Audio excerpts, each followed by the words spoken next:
Bismillahirrahmanirrahim. Iqna bima atakallah. Terima saja dengan segala senang hati. Terima sajalah dengan segala senang hati. Bima atakallah, apapun yang Allah berikan kepadamu, terima saja dengan segala senang hati apapun yang Allah berikan kepadamu itu.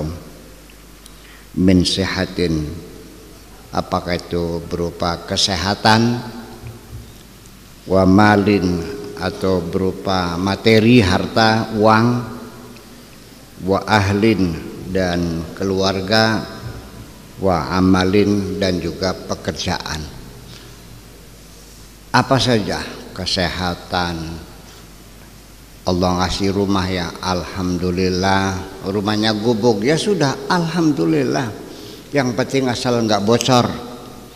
Kemudian dikasih kesehatan alhamdulillah ya, masih makan apa saja bisa, makan udang bisa, makan sotong bisa, makan sate bisa, makan sambal bisa, minum es bisa, alhamdulillah ya. Kemudian juga wa maling, juga dapat uang alhamdulillah, sebulan dapat gaji 1.500.000 ya udah alhamdulillah ya, berarti sehari 50.000 sudah cukup alhamdulillah, kita syukuri aja.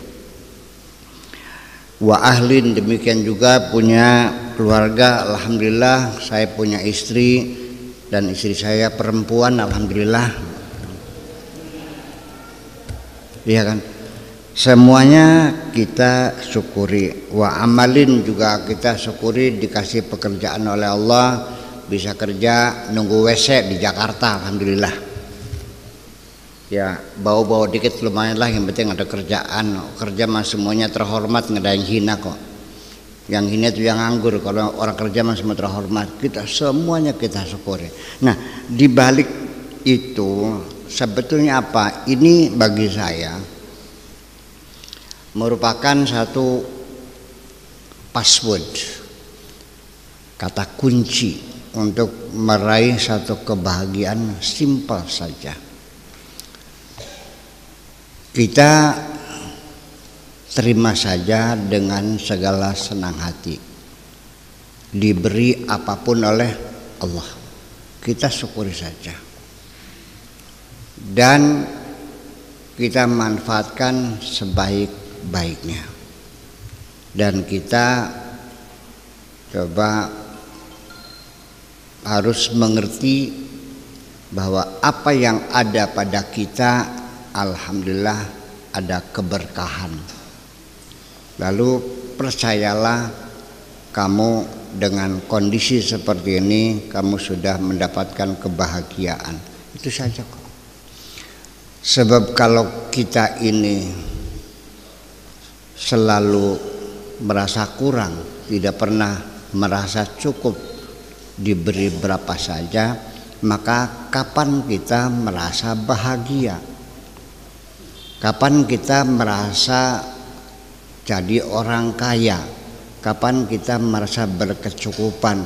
Selagi Anda, keinginan Anda tidak dibatasi, tidak diseleksi, tidak diatur, maka Anda selamanya miskin terus. Saya mau nanya sekarang jujur aja, orang yang punya penghasilan sehari 10 juta masih kurang nggak? Kurang. 100 juta kurang. 1 miliar kurang. Manusia kalau hawa nafsunya dilepas tidak pernah merasa cukup. Ketika orang merasa kurang, bahagia enggak? Jadi siapakah yang bahagia? Itu orang yang sudah merasakan cukup. Sejak kapan cukup terjadi? Ketika kita membatasi keinginan. Itu rumusnya. Semakin banyak kita punya keinginan, semakin tidak pernah merasa cukup. Nah, ini yang saya maksudkan bahwa kunci bahagia.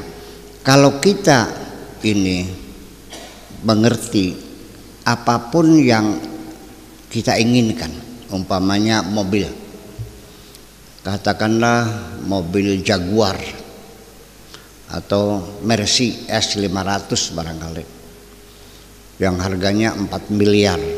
Oke, kita ngumpulin uang tiap bulan, kita bekerja siang malam, lalu tercapai, terbeli, seneng nggak? Seneng. Setelah tercapai, lalu kesenangannya tetap atau terus berkurang setelah itu? Sebulan masih senang, 2 bulan sudah berkurang, 3 bulan berkurang, 5 bulan, 6 bulan sudah mulai capek ngurusnya nih. Pencapaian suatu tujuan itu senangnya hanya sementara kok. Tidak lama kita akan mengalami kejenuhan. Percaya atau tidak? Ya, dan nanti ingat laginya nanti kalau waktu hilang baru kita kecewa.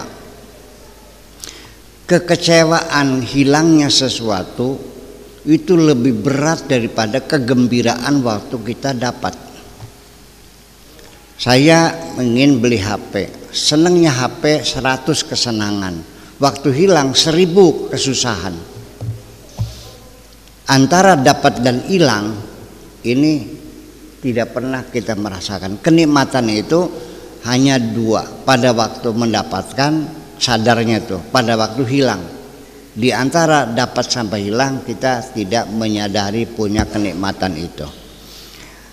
Jadi saya ibaratkan orang yang mendapatkan nikmat ini sama dengan orang pakai kaos. Pagi pakai kaos, terus pergi ke sawah mencangkul. Seharian mencangkul di sawah. Sadar enggak dia pakai kaos? Enggak tahu.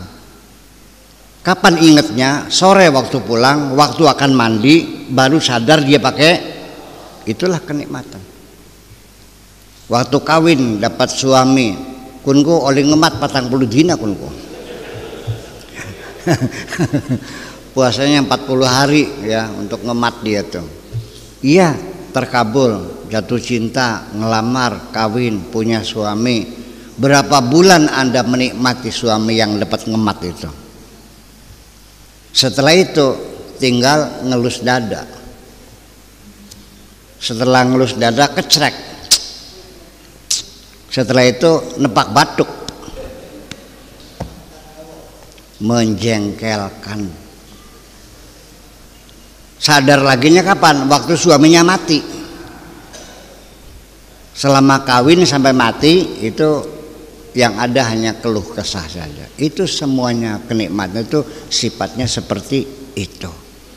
Nah, kalau kita sudah berkeluh kesah, merasa sudah jenuh, capek ngurusinya, capek tanggung jawabnya dan sebagainya, maka itu bukan nikmat lagi. Jadi intinya kenikmatan adalah ketika kita menyadari dapat nikmat dan kita mensyukurinya. Pada kondisi kita mensyukurinya dalam kesadaran, alhamdulillah saya punya HP sehingga akhirnya mau telepon Ang Arif saja gampang, tinggal tek langsung. Alhamdulillah. Selalu kita lihat, kita perhatikan, alhamdulillah, alhamdulillah. Selagi kita masih menyadari ini satu nikmat, kita masih mendapatkan kebahagiaan. Betul enggak? Jadi intinya kebahagiaan itu adalah ketika kita selalu menerima segala apapun yang diberikan oleh Allah dengan sukarela dan senang hati. Yang ada kita syukuri, itu saja. Kita siap menerima, diberi berapa saja, dan apapun yang diberikan selalu kita syukuri. Itu kunci kebahagiaan.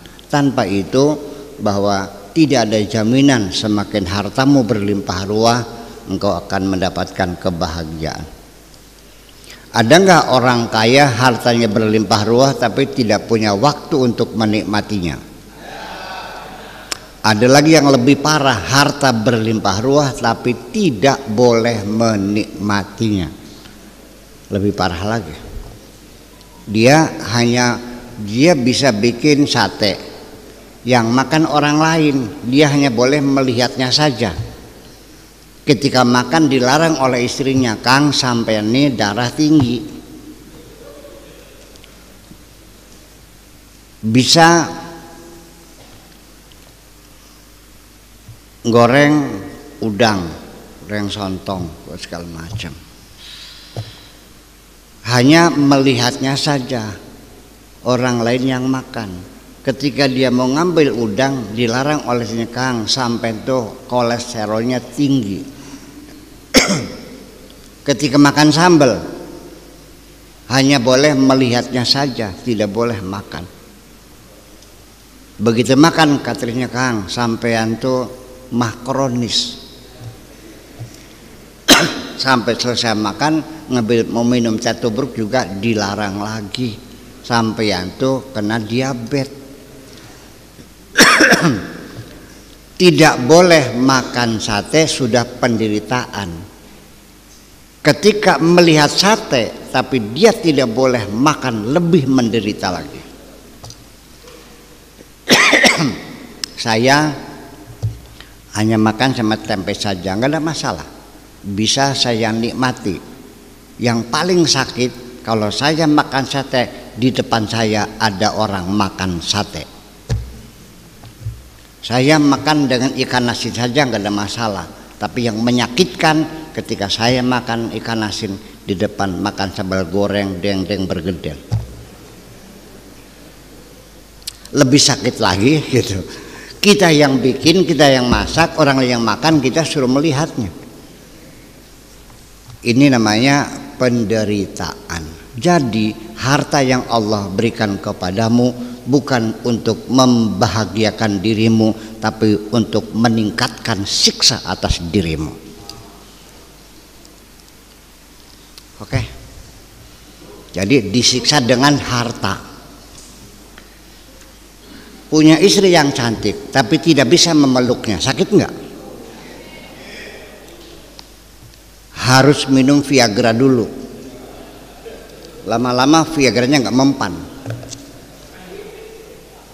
Masih mending enggak ngelihatnya. Betul enggak? Jadi itu satu siksa ketika kita hanya boleh melihat tapi tidak boleh menikmatinya. Jadi yang penting sudah, kita fokus saja, syukuri nikmat yang Allah berikan kepada kita apapun adanya.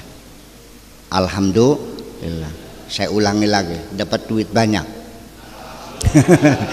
dapat sedikit, enggak dapat duit, duitnya hilang. Malam ini orang perbetulan sudah jadi para wali semua ini nih. Ada wali-wali daya, ada wali murid, ada wali kota,